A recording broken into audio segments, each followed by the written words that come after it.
ഞാൻ സാധാരണ കൂടുതൽ കേൾക്കുന്ന ഒരു കാര്യമാണ്, അയ്യോ എനിക്ക് സമയമില്ലാതായിപ്പോയി, അയ്യോ എനിക്ക് ടൈം ഉണ്ടായിരുന്നെങ്കിൽ തീർച്ചയായിട്ടും ഞാൻ ചെയ്യുമായിരുന്നു, അയ്യോ ലാസ്റ്റ് വീക്ക് ഞാൻ ഭയങ്കര ബിസി ആയിരുന്നു. It's not about having time, but it's about making time. നമുക്ക് എല്ലാവർക്കും ഉള്ള പ്രശ്നമാണ് സമയമില്ല. എന്നാൽ ഒരു കാര്യം അറിയാമോ, എല്ലാവർക്കും ഉള്ളത് 24 hours അല്ലേ. അതിൽ ഏറ്റവും ക്രിയേറ്റീവായിട്ട് പ്രൊഡക്റ്റീവായിട്ട് ഉപയോഗിക്കുന്ന എത്രയോ പേര് നമുക്ക് ചുറ്റുമുണ്ട്, എത്രയോ മഹാരഥന്മാർ നമുക്ക് ചുറ്റുമുണ്ട്, എത്രയോ മഹതികൾ നമുക്ക് ചുറ്റുമുണ്ട്. ഇവിടെയാണ് നമ്മുടെ ടൈം മിസ്സാകുന്നത്. അത് നമുക്കൊന്ന് പിടിക്കണ്ടേ എവിടെയാണെന്ന്. So just avoid all the distractions.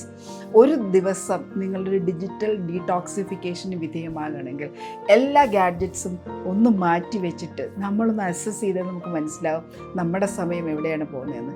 ഒരു ഡിജിറ്റൽ ഡീടോക്സിഫൈ ചെയ്യുന്നത് തീർച്ചയായിട്ടും നമുക്ക് ഹെൽത്തിന് നല്ലതാണ്, മെൻ്റൽ ഹെൽത്തിന് നല്ലതാണ്, നമ്മുടെ തോട്ട് ക്ലാരിറ്റി ഉണ്ടാകുന്നതിന് നല്ലതാണ്, നമ്മൾ കുറച്ചുകൂടെ റിലാക്സ്ഡ് ആകുന്നതിന് നല്ലതാണ്, നമ്മൾക്ക് കുറച്ചുകൂടെ പ്രൊഡക്റ്റീവ് ആൻഡ് ക്രിയേറ്റീവ് ആകുന്നതിന് നല്ലതാണ്. അപ്പോൾ 1 day കംപ്ലീറ്റ് നമുക്ക് അവോയ്ഡ് ചെയ്യാൻ പറ്റില്ല, പക്ഷേ ജസ്റ്റ് 5 minutes നമ്മളെല്ലാം മാറ്റി വെച്ചൊന്ന് സ്റ്റാർട്ട് ചെയ്ത് നോക്കിയാൽ eventually we can give more time for that.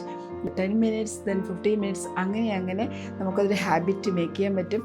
അത് തീർച്ചയായിട്ടും നമുക്ക് കൂടുതൽ സമയം നമ്മുടെ ലൈഫിലേക്ക് തരും, കൂടുതൽ പ്രൊഡക്റ്റീവ് ആകാനും വലിയ വിജയങ്ങൾ ഉണ്ടാക്കാനും നമുക്ക് സാധിക്കും. അപ്പോൾ അങ്ങനെ ഒന്ന് ചെയ്തു നോക്കും. ഒരു 5 minute ഒരു ദിവസം നിങ്ങൾ മാറ്റി വെച്ചാൽ, ആ 5 minute മാറ്റി വെച്ചിട്ട് നിങ്ങളൊന്ന് ആലോചിക്കുക, എത്രമാത്രം നമ്മൾ അതിനകത്ത് അഡിക്റ്റഡ് ആണ്, എത്രമാത്രം ടൈമാണ് ഈ ഒരു ഏരിയയിൽ പോകുന്നത്. കൂടുതൽ ഡിസ്ട്രാക്ഷൻ ഉണ്ടാകുന്നതുകൊണ്ടാണ് ടൈം നമ്മൾക്ക് തികയാത്തത്. ആ ഡിസ്ട്രാക്ഷനാണ് നമ്മൾ അവോയ്ഡ് ചെയ്യുന്നത്. So you can avoid all these distractions through this practice. അപ്പോൾ ഇത് കൃത്യമായിട്ട് നമ്മൾ ഡെയിലി കുറച്ച് സമയം കൂട്ടി പ്രാക്ടീസ് ചെയ്യണമെങ്കിൽ ഒരു ദിവസം 2 മണിക്കൂർ നമുക്കിത് മാറ്റി വയ്ക്കാൻ സാധിച്ചാൽ you will get more time. ആ 2 മണിക്കൂർ മാത്രമല്ല, പിന്നെ നമുക്ക് ഇതുമായിട്ടുള്ള ഒരു അഭിനിവേശം അല്ലെങ്കിൽ അഡിക്ഷൻ കുറയും, ഒരു പാഷൻ കുറയും. അതായത് ഈ ടു മച്ച് യൂസ് ചെയ്യാനുള്ളൊരു അഡിക്ഷൻ കുറയുകയും നമ്മൾ കൂടുതൽ പ്രൊഡക്റ്റീവായിട്ട് മാറുകയും ചെയ്യും. ഇതൊന്ന് ചെയ്ത് നോക്കുക. വണ്ടർഫുൾ ടെക്നിക്കാണ്. Thank you so much. Have a great day.